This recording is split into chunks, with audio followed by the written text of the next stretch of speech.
তো বন্ধুরা, আজকে আমি তোমাদের আরেকটা নতুন ভিডিও দেখাবো। তো আমি প্রথমেই রান্নাঘর দেখাচ্ছি আমার, কারণ রান্নাঘর মানে লক্ষ্মী ঘর সবাই বলে, ঠিক আছে।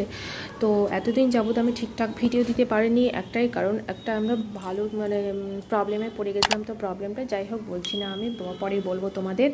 তো ওই আমরা যে প্রথম কোয়ার্টারে গেছিলাম, সেই কোয়ার্টার ছেড়ে এখন অন্য একটা কোয়ার্টারে আসতে হয়েছে আমাদের। আর এই জন্য এত কোয়ার্টার চালানো, বুঝতে পারছো, সরকারি কাজ ছাড়া কাজ যে কত ঝামেলার মধ্যে পড়া যায়, সেটা তোমরা যারা যারা জানো সবাই বুঝতে পারছো কত ঝামেলার মধ্যে পড়েছিলাম। আর দেখতে পাচ্ছ তোমরা এখনও পর্যন্ত অগোছলোভাবে হয়ে পড়ে আছে। রান্নাঘর এখনও সেভাবে সাজানো হয়নি, বাসনপত্র যা আছে সব এলোমেলো। আর সবথেকে বড় কথা যে আগের যে রান্নাঘরটা ছিল ওটা বড় ছিল, এইটা একটু ছোটো। তো জিনিসপত্র এত বেশি যে আমি জিনিসপত্র কোথায় রাখবো সেটাও বুঝতে পারছি না। আর অলরেডি আমি ভাত হয়ে গেছে, এবার সবজি চলছে, তরকারি হচ্ছে এদিকে। আর এই যে দেখতে পাচ্ছ এলোমেলো হয়ে আছে, কবে সাজাবো কবে কি করব কিচ্ছু বুঝতে পারছি না আমি। তো যাই হোক, আমি তোমাদের আগের কোয়ার্টারটা দেখেছিলাম, এবারেও আমি দেখাচ্ছি সেম একই ডিজাইনের, কিন্তু এই রুমগুলো একটু ছোট বলতে অনেক ছোট। এই যে এখানে ডাইনিং স্পেসটা এতটাই ছোট যে কয়েকটা জিনিসপত্র আর এই যে ডাইনিং আর চেয়ার আর টেবিলটা চেয়ার রাখতে আমার ডাইনিংটা ভরে যাচ্ছে পুরো।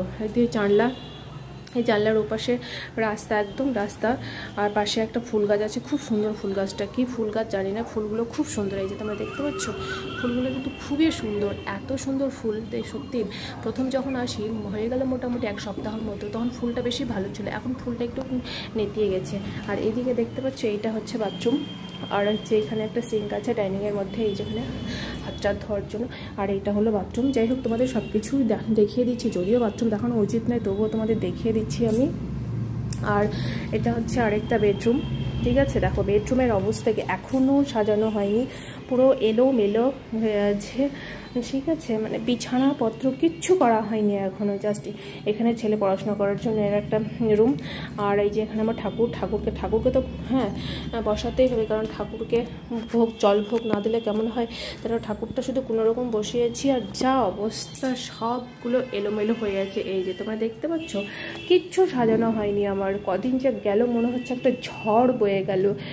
এ ঘর থেকে ও ঘর যাওয়াটা যে কতটা একটা কঠিন কাজ, সেটা তোমরা এই ঘর ও ঘর যখন ছাড়ো একমাত্র তোমরাই বুঝবে, ঠিক আছে। আর এই যে দেখতে পাচ্ছ জানলার পাশে আমাদের ক্যাম্পাসের নিচটা, আর ওই যে দূরে দেখতে পাচ্ছ হচ্ছে এখানে রাস্তা। তো যাই হোক, আমি তোমাদের এটা ছোট্ট করে দেখাবো। আর সবথেকে বড় কথা যে আমাদের লাইফটাই যা বড় বড়, এখানে ওখানে কি করব, কিছু করার নেই। ঘর ও ঘর শরীর আমার একদম অসুস্থ হয়ে যাচ্ছে, আর পাচ্ছি না আমি। তো যাই হোক, আরেকটা ঘর আছে তোমাদের দেখাচ্ছি। আর এটা হচ্ছে মেন গেট বাইরের, দাঁড়াও তোমাদের খুলে দেখাই। এই যেটা একটা মেন গেট, এটা আসল মেন গেট। এই যে এখানে এটা এখানেও 3 তলাতে আমরা আছি, আর এখানে ছেলে সাইকেল আছে। আর এটা হচ্ছে ওপরে যাওয়ার জন্য ছাদে, ঠিক আছে। যাই তোমাদের দেখে দিলাম। আরেকটা আছে ঘর, যেটা বেডরুম আমাদের। এই বেডরুমটা সেভাবে সাজানো হয়নি, ঠিক আছে। এখানে বর্মশাই আর ছেলে ঘুমাচ্ছে, যাই হোক তো সেভাবে দেখালাম না। এই ঘরটাও সেভাবে সাজানো হয়নি, পুরো এলোমেলো হয়ে আছে, বহুত কাজ বাকি আছে, অনেক কাজ বাকি আছে, ঠিক আছে। আর হচ্ছে তোমাদের আমি ব্যালকনিটা দেখিয়ে দিই।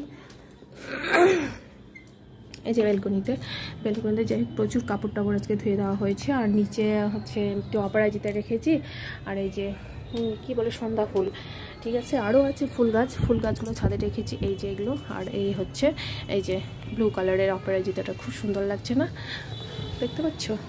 আর নতুন করে তোমাদের ক্যাম্পাসটা কি দেখাবো, তোমরা তো দেখেই নিছো, তবুও তো আর একবার দেখিয়ে দিচ্ছি ক্যাম্পাসটা তোমাদের। এই দেখো, দেখতে পাচ্ছ,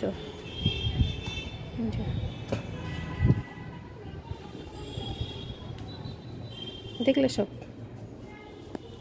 তো যাই হোক, তো এই আর কি, আমার গোছানো তো কিছুই হয়নি। তো যাই হোক, আস্তে আস্তে গুছিয়ে নেব আমি। আমাকে দেখতে পাচ্ছ, আর আমাকে তো দেখতেই পাচ্ছ, আমি একদম পুরো পাগলের মতো হয়ে গেছি, পুরো শুকিয়ে গেছে, তোমরা দেখো নিজের চোখেই। মানে এত বড় একটা ঝড় গেল, মানে ঝড় বলতে বুঝতে পারছি এ ঘর আর ওই ঘর আসা মানে কতটা একটা ঝড়। তো যাই হোক, একটা বাড়ি থেকে আরেকটা বাড়িতে চেঞ্জ করা মানে চারটিখানি কথা না, এত জিনিসপত্র। আর সব থেকে বড় কথা, আমরা হচ্ছে গাড়ি বলতে ভ্যান করতে চেয়েছিলাম, ভ্যান। তো মানে একটা মাঠ আর কি, ক্যাম্পাসের এ মাঠ আর ও মাঠ, এর পাশ আর ও পাশে নিয়ে আসার জন্য 1200 টাকা নেবে। তো তার জন্য আমরা এই 1200 টাকা না দিয়ে নিজেরাই যত আলমারি, খাট, মানে চৌকি যা আছে আমরা নিজেরাই হাতে করে ক্যারি করে নিয়ে এসেছি। বর্মশাইয়ের আমি আর দুটো ছেলেকে নিয়ে এসেছিলাম, এই 4 জন মিলে আমরা এত জিনিস হাতে করে নিয়ে এসেছি। তো কী বলবো, প্রচণ্ড একটা ঝড় হয়ে গেছে।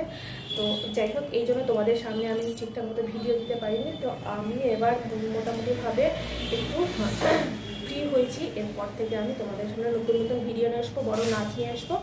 তো আমার ভিডিওটা কেমন লাগে তোমরা কিন্তু অবশ্যই কমেন্ট করবে। আর তোমরা কিন্তু সবাই আমার পাশে থাকবে। আর যারা নতুন বন্ধু তারা আমার চ্যানেলটাকে সাবস্ক্রাইব করবে।